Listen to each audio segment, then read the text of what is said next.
Post metric શિષ્યવૃત્તિને લઈ વિધાનસભા ગૃહમાં હોબાળો થયો। ગૃહમાં સામસામે આવી ગયા ભાજપ કોંગ્રેસના ધારાસભ્યો। સૂત્રોચ્ચાર સાથે કોંગ્રેસના ધારાસભ્યોએ વિરોધ પ્રદર્શન કર્યું। ચૈતર વસાવા, કાંતિ ખરાડી વેલમાં ધસી આવ્યા।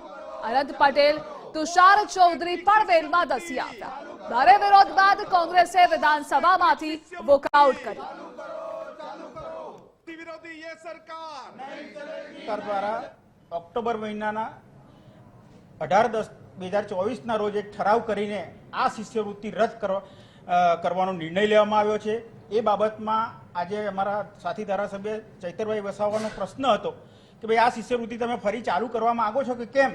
અમે સીધું મંત્રી પાસે એક જ વસ્તુનો જવાબ માંગતા હતા કે આ ઠરાવ તમે રદ કરીને આ યોજના ચાલુ કરવા માંગો છો કે કેમ? તો હા કે નામાં જવાબ આપો। તો મંત્રી શ્રી હા કે નામાં જવાબ આપવાને બદલે વાર્તાઓ કરતા હોય, કોલેજમાં પીરિયડ લેતા હોય એ રીતે લાંબી વાત કરીને અમને જવાબ નથી આપ્યો। એટલે અમારી માગણી છે આ સરકાર પાસે કે આ યોજના ફરી ચાલુ થવી જોઈએ અને આ પરિપત્ર રદ થવો જોઈએ। 2024 રોજ એક પરિપત્ર બહાર પાડીને અધવચ્ચે એડમિશનો પણ થઈ ગયા અને અધવચ્ચે આ યોજનાઓ બંધ કરી દીધી, જેના કારણે જેમણે ફ્રી સિપ કાર્ડ કાઢ્યા અને એડમિશનો લીધા એવા 50,000થી પણ વધારે વિદ્યાર્થીઓનું ભવિષ્ય અધ્ધરતાલ થઈ ગયું છે।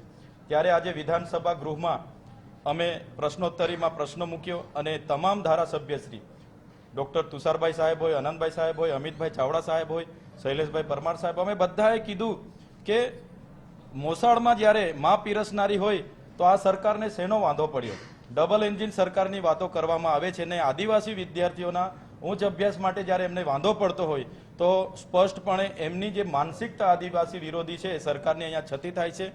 આ પરિપત્ર રદ કરવામાં આવે અને પોસ્ટ મેટ્રિક શિષ્યવૃત્તિની યોજના પુનઃ ચાલુ કરવામાં આવે એવી અમારી માંગણી છે। આપો છો અને ત્યાર પછી વેકન્ટ કોટામાં એડમિશન આપો છો તો એવી તો 2010 પછી 2024માં આ આદિવાસી વિરોધી ભાજપની સરકારને ગુજરાતમાં શું જરૂર પડી કે આદિવાસી સમાજની શિક્ષણની ભૂખ એમણે પૂરી નથી કરી શકતા?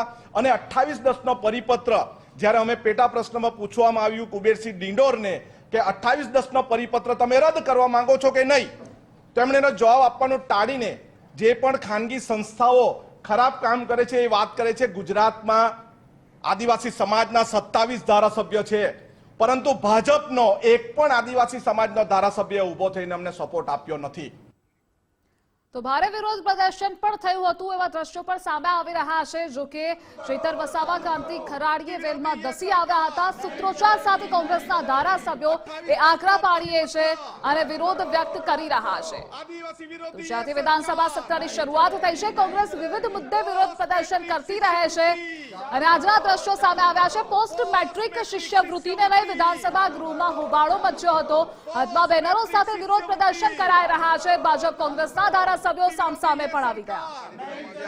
આજ આદિવાસી સમાજની વિરોધની ભાજપની નીતિની માનસિકતા છતી કરે છે, પરંતુ અમે રોડથી વિધાનસભા સુધી લડશું। આ પ્રશ્નને અમે પૂરો કરવા દેશું નહીં।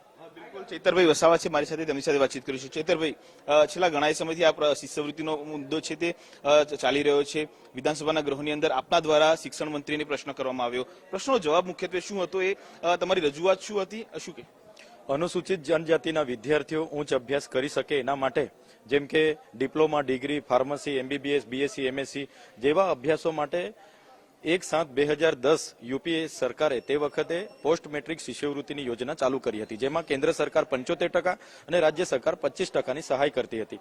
ત્યારે આ ડબલ એન્જિનની સરકારે આ વર્ષે એડમિશનો પણ થઈ ગયા, ફ્રી સિપ કાર્ડ પણ ઇસ્યુ થઈ ગયા અને અધવચ્ચે 28/10/2024 રોજ એક પરિપત્ર બહાર પાડીને આ યોજના બંધ કરી દીધી, જેના કારણે 50,000થી પણ વધારે વિદ્યાર્થીઓનું ભવિષ્ય અંધકારમય થઈ ગયું છે, જેમને આજે કોલેજો કાં તો ફી ભરો કાં તો એડમિશન રદ કરવાની ધમકી આપી રહી છે। ત્યારે અમારો પ્રશ્ન હતો કે આ યોજના શા માટે બંધ કરવામાં આવી? અમારું બજેટ 3,70,120 કરોડ હોય અને આ યોજના બંધ કરી દેવામાં આવે તો શા માટે બંધ કરવામાં આવી? પુનઃ ચાલુ કરવા માંગો છો કે કેમ? પણ મંત્રીશ્રીએ કથા કરતા હોય એમ અડધા કલાક સુધી કથા કરી અને યોગ્ય જવાબ ન આપતા અમે યોગ્ય જવાબનો આગ્રહ રાખ્યો, જેના કારણે અમને ગૃહમાંથી બહાર કરી દેવામાં આવ્યા છે। અને મને દુઃખ થાય છે, ગુજરાતમાં 27 આદિવાસીઓના ધારાસભ્ય છે, એમાં 23 ધારાસભ્ય ભારતીય જનતા પાર્ટીના છે, પણ આ વિદ્યાર્થીઓના પ્રશ્નો માટે એક પણ ધારાસભ્ય આ વિદ્યાર્થીઓના સમર્થનમાં આવ્યા નથી. એટલે આવનારા દિવસોમાં આ લોકોની માનસિકતા આદિવાસી સમાજે અને ગુજરાતની પ્રજાએ સમજવી પડશે. ડબલ એન્જિન સરકારની વાતો થાય છે, મોસાળમાં માં પીરસતી હોય તો આપણને શું વાંધો, એવી વાતો થાય છે. તો આદિવાસીઓ ભણે એમાં શું વાંધો પડ્યો, એ અમારો સવાલ હતો, જેને આ જવાબ આપી નથી શક્યા. પણ અમે આ વિદ્યાર્થીઓનું ભવિષ્ય અંધારામાં નહીં જવા દઈએ. અમે સડકથી લઈને સદન સુધી એમની સામે લડીશું. બિલકુલ ચૈતરભાઈ વસાવા હતા, તેઓ સ્પષ્ટપણે માની રહ્યા છે કે આવનાર દિવસોની અંદર જો આ પ્રશ્નનું નિરાકરણ નહીં આવે તો સડકથી લઈને સંસદ સુધી તમામ જે નેતાઓ આદિવાસી સમાજના ધારાસભ્યો છે તેઓ લડત જે છે ત્યાં મુદ્દે લડશે. કેમેરામેન વિજયકુમાર પરમાર સાથે કલ્પિન ત્રિવેદી, ગુજરાત ફર્સ્ટ, ગાંધીનગર.